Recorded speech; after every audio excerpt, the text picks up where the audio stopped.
Hello everybody, Jardian here. Now, I have a bit of a different video for you today, because for the first time, I'm actually reviewing something that is not my sword. This is bizarrely a coworker's sword, someone I work with. When I moved here to West Virginia, I did not think I would meet anybody who shared my hobbies or interests, but it turns out there is one gentleman I work with who happens to enjoy, one, anime, and two, Japanese swords and swordsmanship. Now, he is not a backyard cutter, and he doesn't actually use his for cutting. He's more interested in the forms and the meditative side, which I completely respect. I also enjoy that, although I'm primarily a backyard cutter. So what I have here is the Ryumon Senshi Tengoku Katana. I believe those are the right words. And I'm going to put a link down to the Cult of Athena spot for it, because they have the best info on everything, so that I don't have to waste time going over the specs. Generally, it's a normal-sized katana, and the main draw of it for me, as soon as I took it out of the bag, I was like, dude, this saya is awesome. I mean, that is so sexy. It is apparently mahogany, with a nice clear lacquer on it, and I do see horn fittings on both ends. So that is the main thing I saw immediately. I was like, that is absolutely amazing. Just in general, and especially if you're more the type to display your swords. Like, I get very sick of all of my black lacquered sayas, it's true, and I wish more companies did things like this, because it just, I really, really like the saya. So, anyway, let me not waste any more time. Fittings seem to be either alloy or iron. If they are alloy, they do not feel cheap. I mean, this Suba, if I can get that, that is a nice, thick Suba, so I do believe somewhere said that it's iron. Anyway, I'm just going to be cutting some bottles here. Let me see what I can do. Now, the main draw when it comes to the blade, let me go put this away real quick.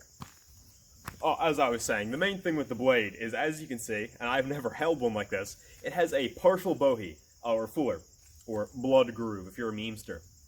And, as you can see, it starts about halfway up after the engravings. It has a dragon on one side, and the sword engraving on the other. Pretty cool. It definitely, again, makes for a really cool looking piece. I'm not sure how it's going to cut, but I think that's really neat. The sword itself, I can just say this right now because I've spent plenty of time swinging it around. I think that it's a very light, nimble sword. It says on Cult of Athena that it's about 2 pounds 11 ounces, and maybe it is. It just doesn't feel that way to me, perhaps because the point of balance is about 4 inches. But the blade is narrow in the profile. As you see, it actually has quite a bit of profile taper, which is unusual for katanas. And the spine itself is about average with not a lot of taper. So I guess it averages out that way. But absolutely feels like a really good katana for cutting. The handle is very comfortable, despite the fact that he's had this for years and swung it around a lot. There's no give in the ito, and the same is pretty nice as well. Anyway, that was all the talking done, I promise. Let me get to the bottles. So, as this is another man's sword, I'm being extra careful today not to do anything stupid.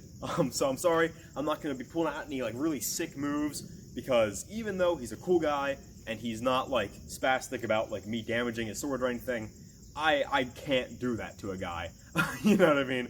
So I'm going to keep it very simple. I'm just giving my first impressions.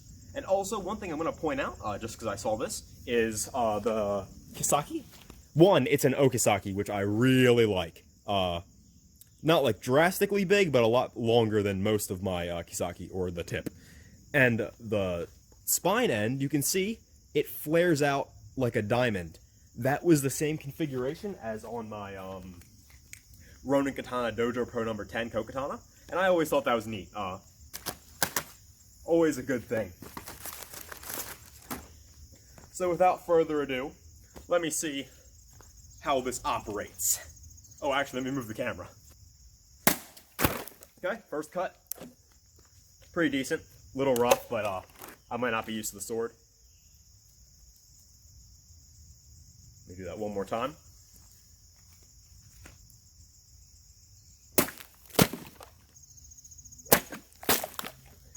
Once more.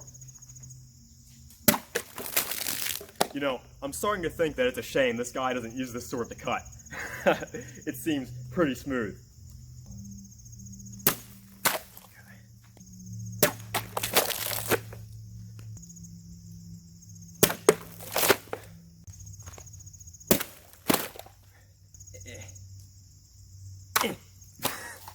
say what you will, but that thrust was on point. Speaking of.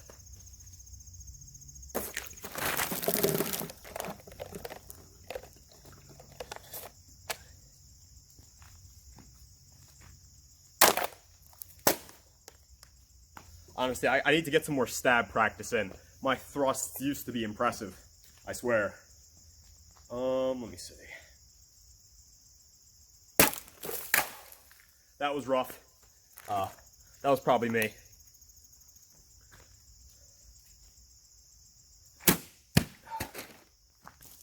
So I did gouge in the side. I just sucked.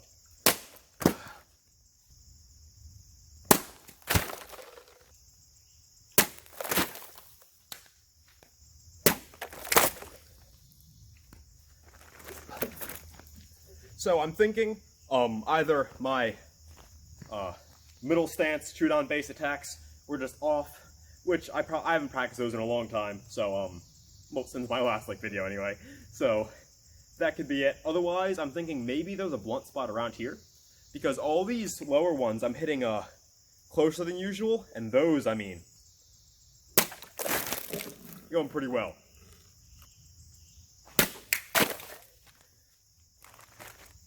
So that was a super high cut. And again, it's partially my form and partially the fact that I'm not willing to hit the stand with this. But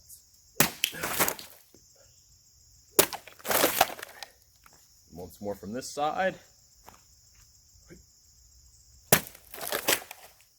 Oh boy.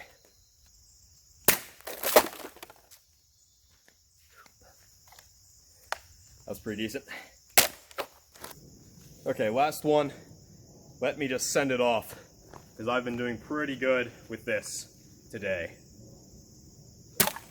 Yeah. Alright, everybody. That's really it. Massive thank you to my awesome coworker who let me borrow his katana. I assure you it was happy to be used with me, and as you saw, you and all the viewers, I think it did pretty well. Some of those flops and misses, or just the less clean cuts, that was probably me. Whenever I have a new sword, it can be hard to get used to sometimes. I'm also kind of like crouching to stay in the camera. But I think this sword is absolutely cool. It was for about 240 bucks, and me and this guy both seem to agree that this mid-range of swords is pretty optimal. Like, I love my tennis and my Hanwei, and this fits right in, honestly. No part of it feels cheap. The balance is nice. It's all well put together. And I mean, that's just more than I could hope for. Anyway, guys, that was it.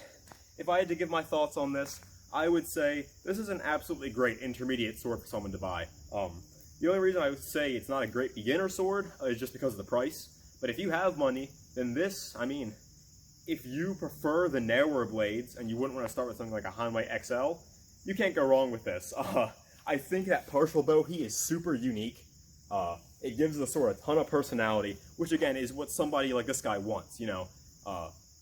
And I mean, honestly, everything's solid on it. It's a nice sword.